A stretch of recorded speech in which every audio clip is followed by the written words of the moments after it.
Yo, what's up everyone? Welcome back to his channel. Today, I'm gonna show you how to set up your Figma account and creating your first project. Also, I will show you the layout of the Figma so you can understand Figma better. Even if you don't have a Figma account, it's no problem. We can set up a Figma account and it's pretty easy and simple and it's free as well. So for that, we need to go to figma.com. I'm gonna go to figma.com and you can just click get started for free here and you can set up a free account. I'll be back after logging in. So once your account is ready, you can decide how you prefer to use Figma. Personally, I like the desktop app, which you can also download for free, and you can also use the web version. You can use whichever you prefer, but I personally like to use the desktop version. But both are pretty much the same, so don't worry about it. And once you're inside Figma, Figma is organized like teams, which are your main workspace. And for example, your personal account acts as your own team by default. Inside team, you'll find different projects, and each project can contain multiple files, and within every file there are pages, so each page can hold several frames, sort of like artboards in other design tools.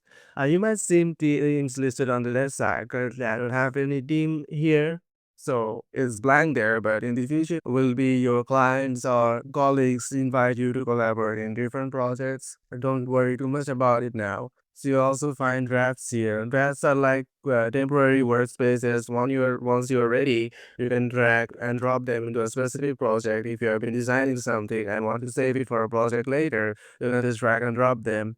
And Figma also keeps track of your recent files. So if you're working on something, most likely it will always be at the top. You will have no problem in getting into it. So we're gonna go to our own page here, which is the name team project at the moment. For starters, we'll rename it. So let's set the name to, let's say, game site. We are gonna be building a site where you can buy different things you'll need for gaming, such as graphics card, PS, Xbox, Nintendo. So once you're inside, Figma by default will name this page page one. We can rename this page. Let's call this page UI. For instance, you might have separate pages for research, designs, prototypes, and maybe even archived version of work. This structure helps keep your project clean and tidy, which is very necessary. Once I started designing, my first project was a mess. I wasn't that much familiar on how to keep everything tidy and neat, but once I learned, I knew how important it was.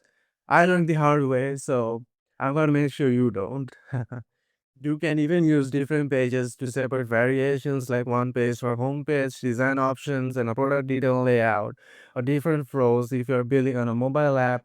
For example, a shop flow or a setting flow. To make find easier to find later, you can go to home and you can, let's say, you can favorite this. Where is it? Yeah, there you go.